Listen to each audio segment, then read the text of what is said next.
Hello students, मैं सुधा स्वागत करती हूँ आप सबका आपके अपने चैनल तैयारी ऑनलाइन में। आज हम डिस्कस करने जा रहे हैं worksheet number 62। Worksheet number 62 Hindi का वर्कशीट है और आज हम हिंदी के वर्कशीट में वाक जो ललित की रचना है उसका पुनरावृत्ति करेंगे और ये वर्कशीट है क्लास 9th का। बच्चों, वर्कशीट को स्टार्ट करने से पहले आप यहाँ अपना नाम लिखें और यहाँ आप अपने कक्षा अध्यापक का नाम लिखें। ये वर्कशीट है 2 दिसंबर 2020 का। जैसा कि बच्चों पहले भी हमने वाक जो ललित की रचना है उसमें उनके द्वारा जो कुछ पंक्तियां दी गई थी उसका हमने व्याख्या जाना था और आज की जो पंक्तियां दी गई हैं उसका व्याख्या भी जानेंगे। ललित कौन है बच्चों? तो ललित जो है वह एक कश्मीरी कवयित्री है। यहाँ देखिए, पिछले कार्यपत्रकों में हमने जाना कि कश्मीरी भाषा की लोकप्रिय संत कवयित्री ललित की काव्य शैली को वाक कहा जाता है। इन्होंने अपने वाकों के माध्यम से उस समय समाज में व्याप्त धार्मिक आडंबरों का खुलकर विरोध किया और कवयित्री ने मनुष्य द्वारा ईश्वर की प्राप्ति के लिए किए जाने वाले प्रयासों पर कड़ा प्रहार किया है। तो चलिए बच्चों, आज का जो वाक है उसको देखते हैं। तो यहाँ देखिए, थल थल में बसता है शिव ही, भेद न कर क्या हिंदू मुसलमान, ज्ञानी हैं तो स्वयं को जान, यही है साहिब से पहचान। अब देखिए, कवयित्री यहाँ कह रही हैं थल थल में बसता है शिव, यानी शिव हर जगह है, हर मनुष्य में है, हर कहीं स्थित है। भेद न कर क्या हिंदू मुसलमान, किसी में भेद मत करो, हिंदू में भी शिव है और मुसलमान में भी शिव है, सभी इंसान ईश्वर के बनाए हुए हैं। ज्ञानी हैं तो स्वयं को जानो, अगर ज्ञानी हो तो स्वयं को जानो, तुम क्यों हिंदू और मुसलमान के फेर में हो, क्योंकि ईश्वर तो सभी में है, यही है साहिब से पहचान और यही है ईश्वर से पहचान।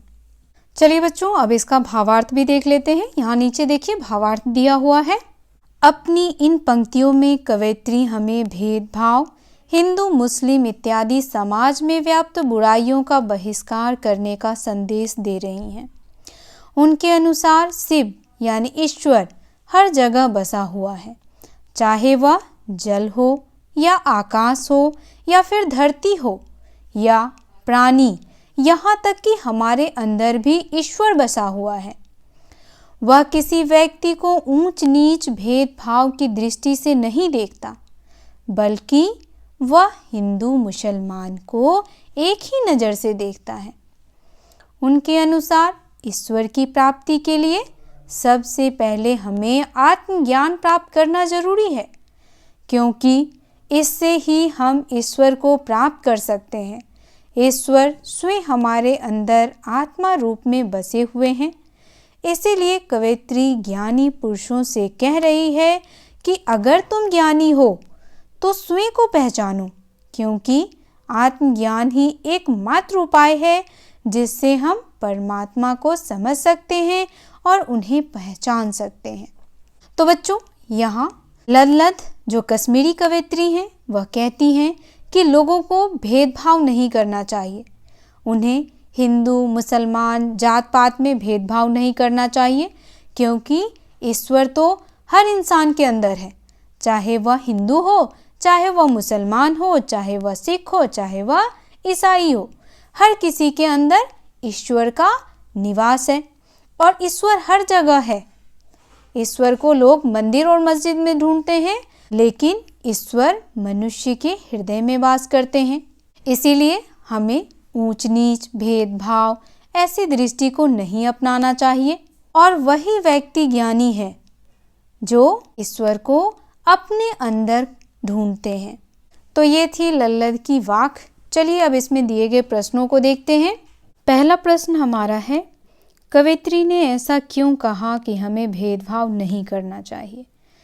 तो बच्चों, कवयित्री ने ऐसा इसलिए कहा क्योंकि हर इंसान में ईश्वर वास करता है।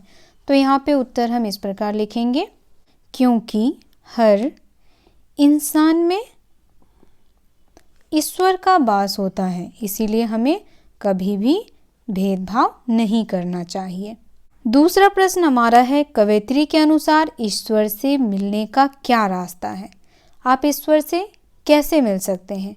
तो ईश्वर से मिलने का एकमात्र रास्ता है आत्मज्ञान का होना। तो इसका उत्तर हो जाएगा बच्चों आत्मज्ञान का होना। अगर मनुष्य में आत्मज्ञान होगा तो ही वह ईश्वर से मिल पाएगा। अगला प्रश्न हमारा है, ज्ञानी से कवयित्री का क्या अभिप्राय है? स्वयं को पहचानना। जो स्वयं को पहचानते हैं वही व्यक्ति ज्ञानी है। तो इसका उत्तर आप इस प्रकार लिखेंगे,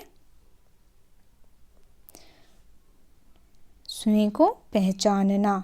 अगला प्रश्न हमारा है, कवयित्री ने किसे सच्चा ज्ञान माना है? कवयित्री ने किसे सच्चा ज्ञान कहा है? तो आत्मज्ञान को सच्चा ज्ञान कहा है। तो यहाँ हम लिखेंगे आत्मज्ञान को कवयित्री ने सच्चा ज्ञान कहा है। तो इस प्रकार आप आंसर लिखिए इसका, सच्चा ज्ञान कहा है। देखिए इसी में आंसर छुपा हुआ है। तो ये हो गया चौथे प्रश्न का उत्तर। पांचवा प्रश्न देखिए, आपसी भेदभाव मिटाने के लिए आप क्या क्या सुझाव देंगे? लिखिए। बच्चों, आपसी भेदभाव मिटाने के लिए हमें लोगों से भेदभाव नहीं करना चाहिए, हमें ऊंच नीच नहीं करना चाहिए, क्योंकि सभी मनुष्य एक समान हैं। हमें सबको एक दृष्टि से देखना चाहिए। तो बच्चों, आज का ये वर्कशीट यहीं समाप्त होता है। वर्कशीट आपको कैसा लगा आप हमें कमेंट करके अवश्य सूचित करें। अगर आप हमारे चैनल पर नए हैं तो चैनल को सब्सक्राइब करें, वीडियो को लाइक करें और अपने दोस्तों के साथ शेयर करना बिल्कुल ना भूलें, ताकि उन्हें भी वर्कशीट नंबर 62 को सॉल्व करने में हमारी वीडियो से हेल्प मिल सके। आप हमें इंस्टाग्राम, टेलीग्राम, ट्विटर और फेसबुक पर भी फॉलो कर सकते हैं, लिंक आपको डिस्क्रिप्शन में मिल जाएगा। तो मिलते हैं अगले वर्कशीट में। आप सबका धन्यवाद।